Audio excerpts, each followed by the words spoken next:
يقولون ورد أن داود عليه السلام كان إذا دعا ربه يقول: اللهم يا من يرزق النعاب في عشه.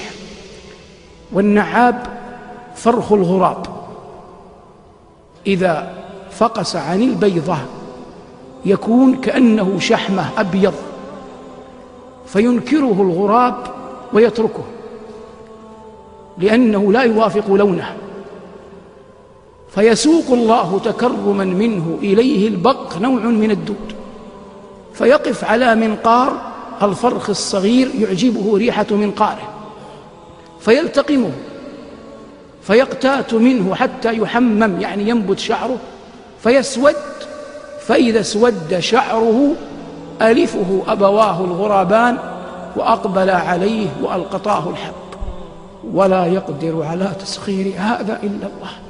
هل من خالق غير الله يرزقكم؟ وما من دابة في الأرض إلا على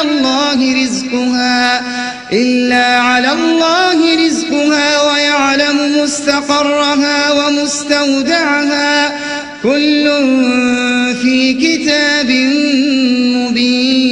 مبين.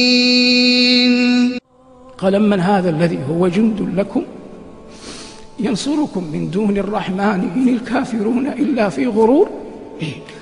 أم من هذا الذي يرزقكم إن أمسك رزقه؟ اللهم لا تمسك عنا رزقك. قال: من هذا الذي يرزقكم إن أمسك رزقه؟ بل لجوا في عتو ونفور.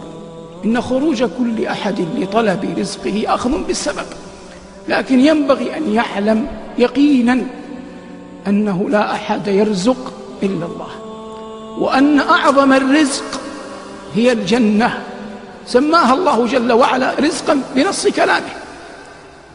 فكلما أعطيت شيئا من الدنيا أمل فيما هو أعظم، والله جل وعلا يسأل ما قل وما كثر، ما عظم وما حقر. وهو في بعض الأخبار أن الله قال لموسى: يا موسى سلني ملح عجينتك، سلني علف دابتك، سلني شسع نعلك. فكل شيء إنما يقع إذا أراد الواحد